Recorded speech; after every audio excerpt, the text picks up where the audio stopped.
அண்மை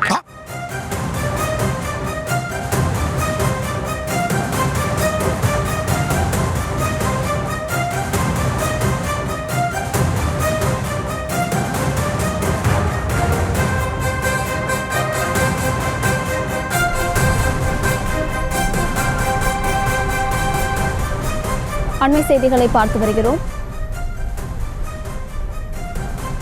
பொன்முடிக்கு பதவி பிரமாணம் செய்து வைக்கும் விவகாரத்தில் நாளை வரை கெடு விதிக்கப்பட்டிருக்கிறது.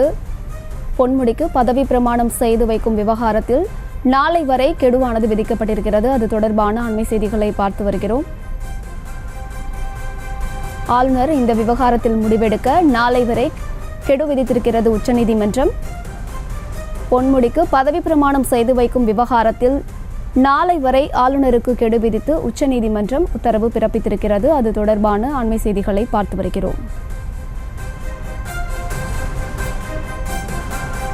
பொன்முடிக்கு பதவி பிரமாணம் செய்து வைக்கும் விவகாரத்தில் ஆளுநருக்கு நாளை வரை கெடு விதித்து உச்சநீதிமன்றம் உத்தரவு பிறப்பித்திருக்கிறது. மேலும் விவரங்களை கொடுப்பதற்காக செய்தியாளர் மதியழகன் இணைப்பில் இருக்கிறார். பேசலாம். மதியழகன், விவரங்கள்.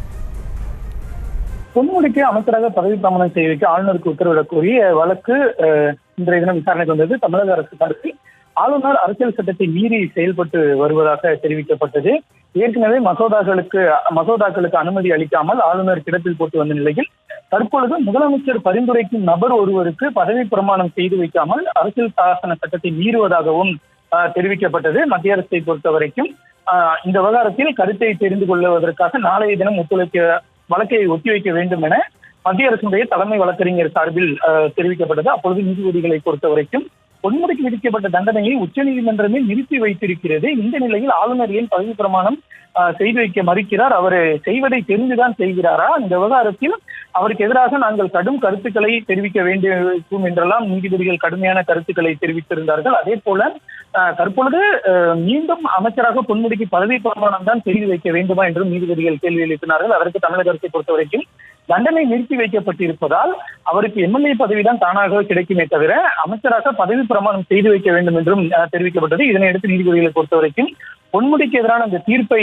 நிறுத்தி வைக்கவில்லை என்றால் அவருக்கு ஈடு செய்ய முடியாத இழப்பு ஏற்படும் என்று உச்சநீதிமன்றமே தெரிவித்திருக்கிறது. அப்படி இருந்தும் ஆளுநர் எப்படி பதவி பிரமாணம் செய்து வைக்க மறுக்கிறார்? அது மட்டுமல்லாமல் அரசியல் சாசனத்தை ஆளுநர் பின்பற்றவில்லை என்றால் அரசு என்னதான் செய்யும் என்றும் நீதிபதிகள் சார்பில் கேள்வி எழுப்பப்பட்டது.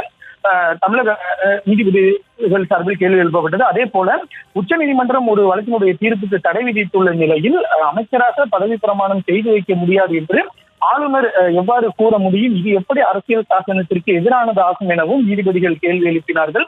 இறுதியாக இந்த விவகாரத்தில், அதாவது பொன்முடிக்கு அமைச்சராக பதவி பிரமாணம் செய்து வைக்கும் விவகாரத்தில் ஆளுநர் முடிவெடுப்பதற்கு நாளை வரை தாங்கள் அவகாசம் வழங்குவதாகவும் அதற்கு அடுத்தபடி இல்லையே அவ்வாறு ஆளுநர் கேட்டபடி முடிவெடுக்கவில்லை என்றால் இதில் என்ன நடவடிக்கை எடுக்கப்படும் என்பதை தாங்கள் தற்பொழுது கூறப்போவதில்லை என்றும் நீதிபதிகள் சற்று கடினமான கருத்துக்களை தெரிவித்து வழக்கினுடைய விசாரணையை நாளைக்கு ஒத்தி வைத்திருக்கிறார்கள்.